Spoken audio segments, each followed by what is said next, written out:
Dramma a Chioggia, una donna di 55 anni investita e uccisa da un muletto nei pressi dello stabilimento ittico. Il veicolo manovrato da un operaio che si sarebbe trovato davanti alla vittima all'uscita di una curva cieca. A Palazzo Balbi, tradizionale appuntamento di fine anno per il governatore Zaia. Il presidente è stato un 2017 ricco di risultati eccezionali durante la cerimonia in ricordo delle vittime di Londra e Barcellona. Il Consiglio regionale approva il bilancio 2018 in attesa delle risorse che potranno derivare dalla partita autonomia. Anche per il prossimo anno nessuna imposizione per l'addizionale IRPEF. Lo sciopero delle lavoratrici della grande distribuzione, stamani corteo nella zona commerciale di Mestre per chiedere il rinnovo del contratto e condizioni lavorative più dignitose.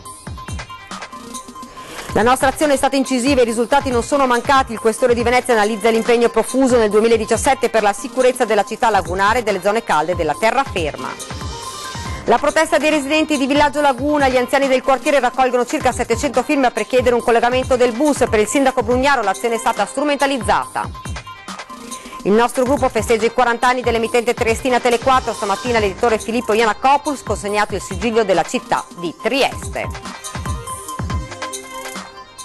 Ben ritrovati dalla redazione di Venezia. Dunque questi titoli di oggi in apertura, la cronaca, c'è la tragedia di Chioggia, quindi in apertura di questo telegiornale una donna di 55 anni è morta per i gravissimi traumi riportati nell'incidente accaduto questa mattina nei pressi dello stabilimento ittico ai Saloni. Emanuela Porzionata è stata investita da un muletto manovrato da un 53enne che non si sarebbe accorto della presenza della vittima. La donna prima è stata urtata e poi, dopo aver perso l'equilibrio, è finita con le gambe sotto il mezzo elevatore. I soccorsi sono stati immediati, ma purtroppo per la 55enne non c'è stato nulla da fare. Il decesso è sopraggiunto poco dopo il suo arrivo al pronto soccorso dell'ospedale cittadino.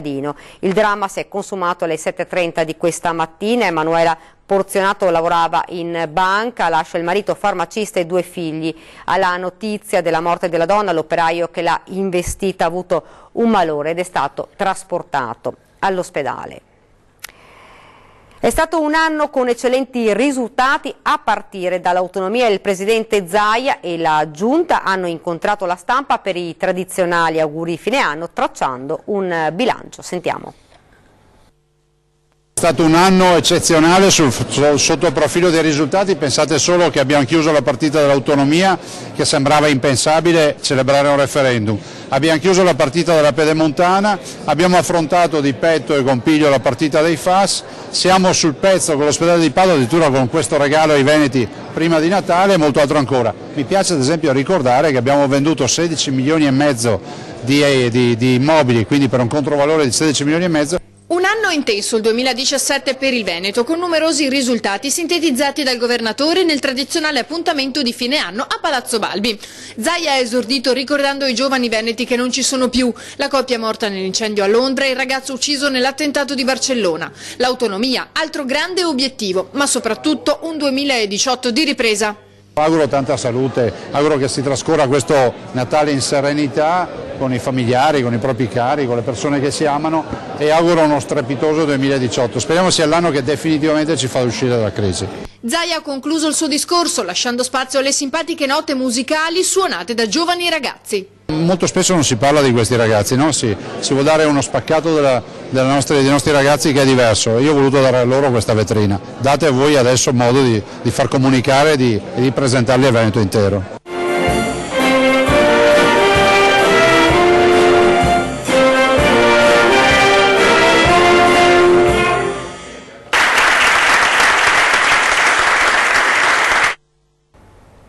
Ed ora continuiamo con il bilancio della Regione Veneto, al voto nel cuore della notte dopo una lunga discussione in aula. Il Consiglio regionale ha approvato il bilancio preventivo 2018 con 26 voti a favore, 16 contrari e 2 astenuti, dopo che suggerimenti e proposte dei consiglieri erano stati raccolti in un maxi emendamento presentato dalla Giunta. Tra i capitoli che hanno ricevuto qualche risorsa in più, i fondi destinati all'Osservatorio contro la criminalità e la mafia, mentre da tutta l'opposizione sono state rivolte pesanti critiche alla carenza di risorse per la cultura.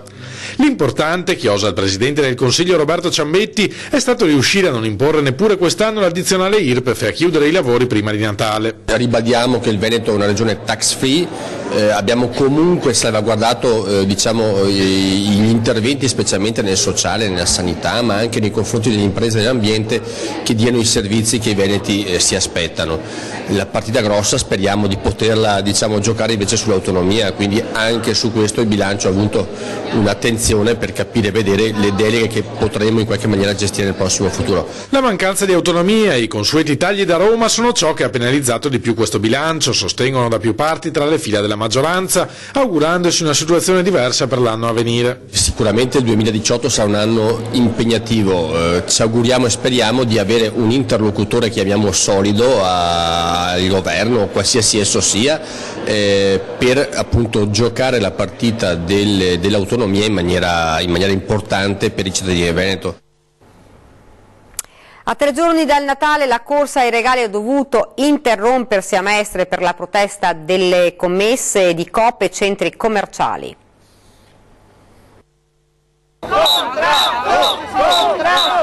Hanno scelto il momento clou degli acquisti natalizi per far sentire più forte la loro voce le lavoratrici della grande distribuzione, che in mattinata hanno scioperato per chiedere il rinnovo del contratto con un corteo nella zona commerciale di Mestre. Noi siamo sempre disponibili, sorridiamo per loro, lavoriamo, però loro non ci vengono incontro su niente. Siamo stanchi, vogliamo un contratto, vogliamo essere rispettati, vogliamo essere riconosciuti per quello che siamo. In questi 4 anni di vacanza contrattuale, lamentano le commesse, le nostre condizioni di lavoro sono peggiorate esponenzialmente a fronte di incentivi economici sostanzialmente inesistenti.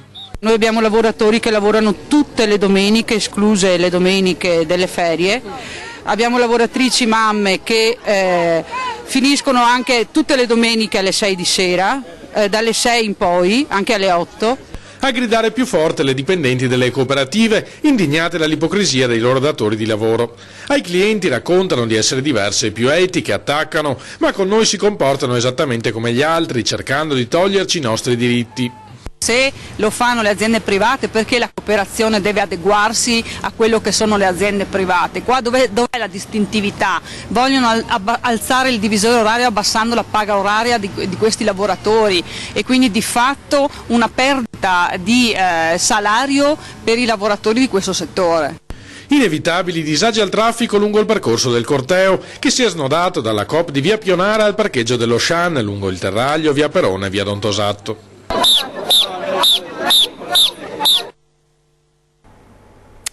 Serve un'accoglienza diffusa, a dirlo il ministro Minniti parlando dei flussi migratori e di integrazione.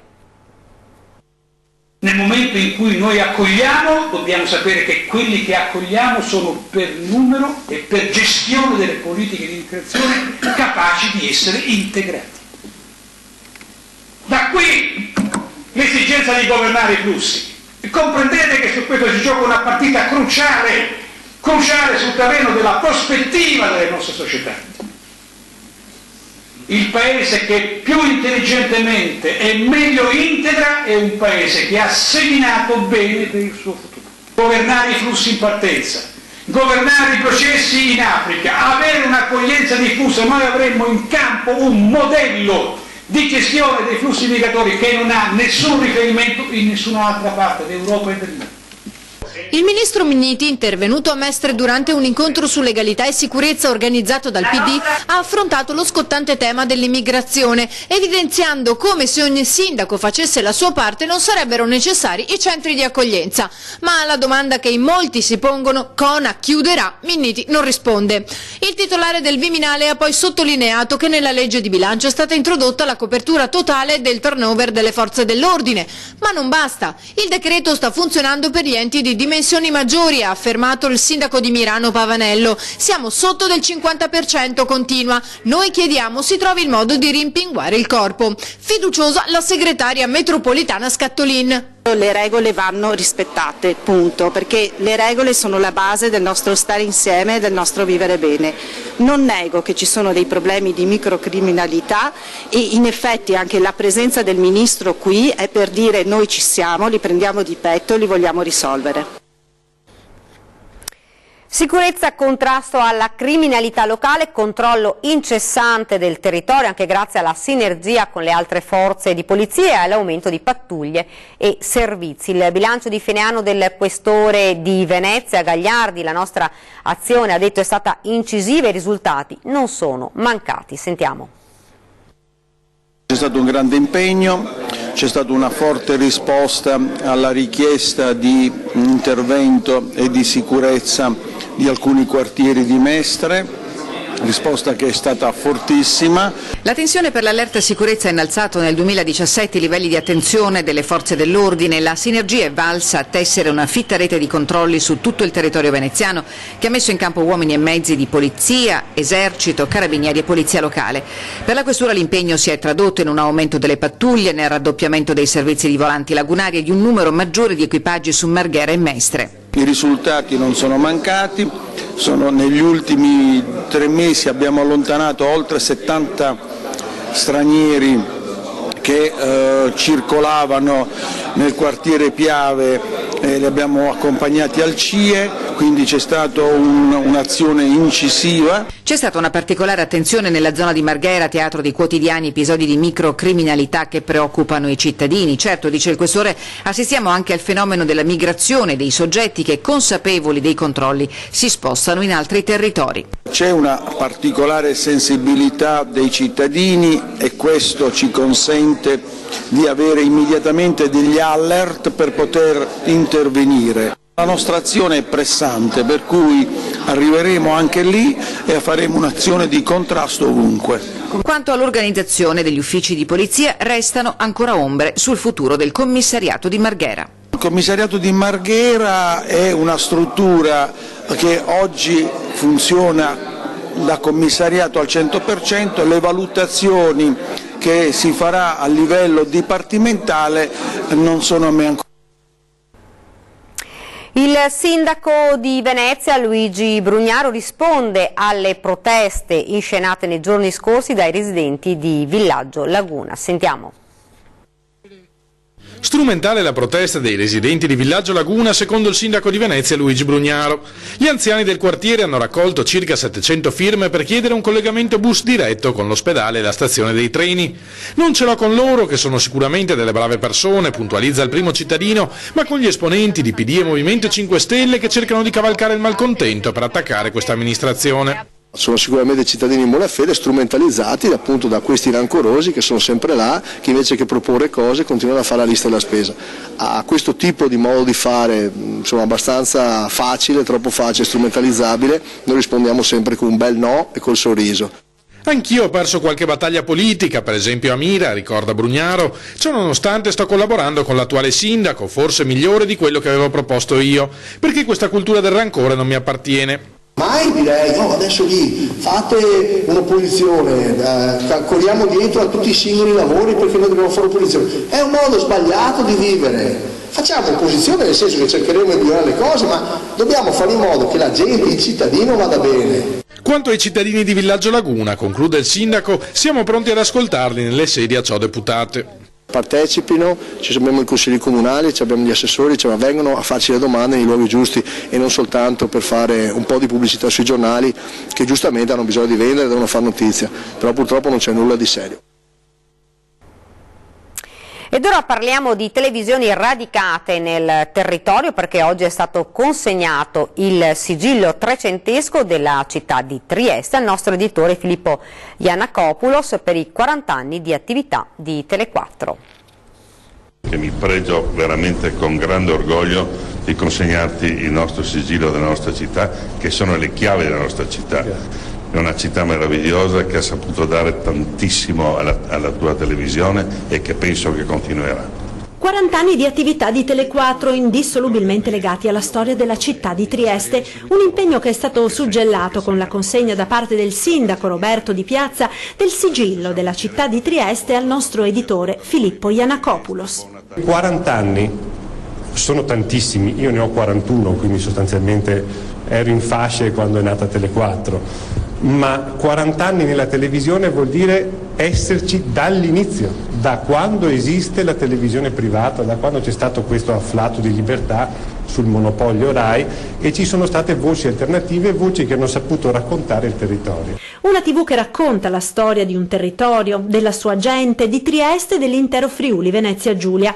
Tele4, così come Antenna 3, Rete Veneta e Tele Nord-Est, le 4 emittenti del nostro gruppo che con le proprie frequenze copre l'intero Nord-Est, raccontando ogni giorno, con i nostri telegiornali, le trasmissioni, gli approfondimenti quotidiani, ciò che accade in un'area così importante del nostro paese, per essere sempre a fianco e dalla parte dei cittadini. Tele4 e Trieste, 40 anni di storia, un binomio indissolubile.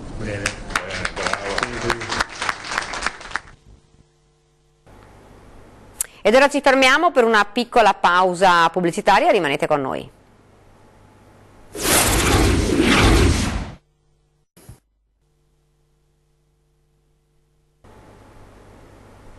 Siamo nuovamente in studio dalla redazione di Venezia e ci spostiamo a Zelarino che risplende in occasione del Natale grazie alla realizzazione del distretto urbano. Vediamo nel dettaglio di che cosa si tratta.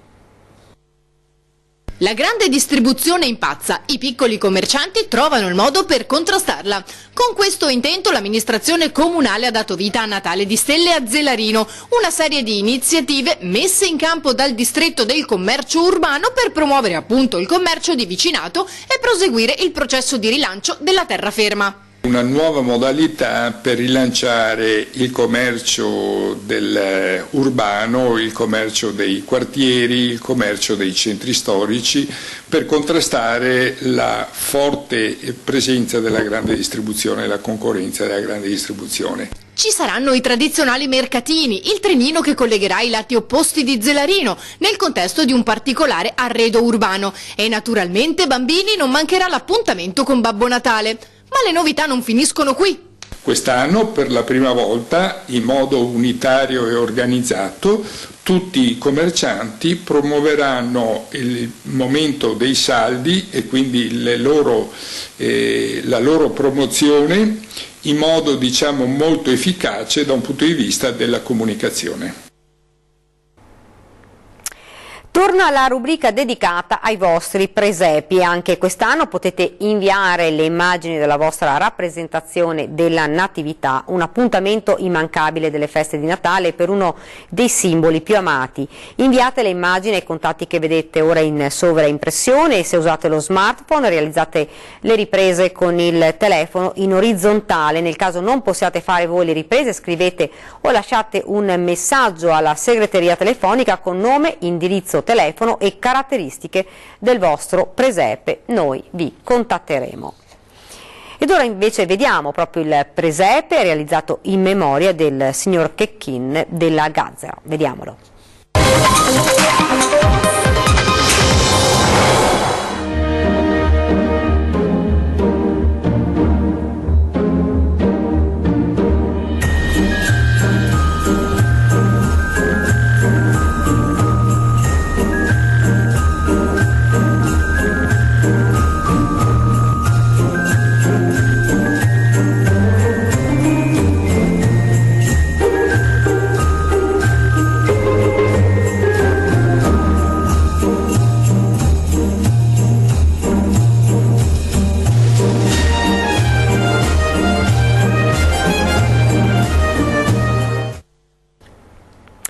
Bene, siamo quasi al termine, vi ricordo questa sera la nostra trasmissione di cronaca e di attualità 20 e 10, ospiti in studio Stefano Marcone, presidente della provincia di Treviso, e Roberto Padrin, presidente della provincia di Belluno. E questa era proprio l'ultima notizia, io vi lascio come di consueto alle nostre previsioni del tempo, grazie davvero per averci seguito e buona serata a tutti.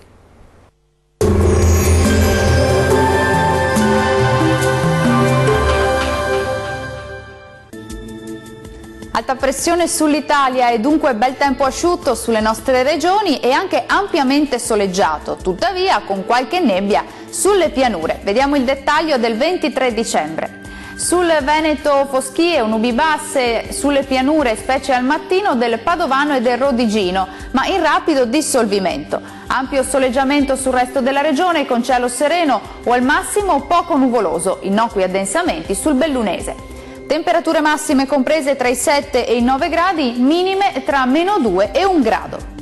Spostiamoci ora a vedere la situazione del Friuli Venezia Giulia. Poche novità rispetto ai giorni scorsi, ancora tempo asciutto, sarà una giornata caratterizzata dal sole ovunque, con il cielo che si presenterà sereno o al massimo velato su tutti i settori. Vediamo anche in questo caso le temperature, le massime saranno comprese tra 8 e 11 gradi, minime tra -1 e 3 gradi circa. Concludiamo infine con uno sguardo al Trentino Alto Adige. Tempo asciutto e stabile grazie alla presenza dell'alta pressione che regalerà alla nostra regione un ampio soleggiamento. Il cielo infatti si presenterà sereno o al massimo poco nuvoloso e con locali addensamenti solamente sui settori di confine. Le temperature massime saranno comprese tra 6 e 8 gradi, minime sotto zero. Il mare sarà calmo sulle coste e poco mosso al largo, i venti deboli da nord-ovest. Dal meteo di Antenna 3 è tutto, arrivederci.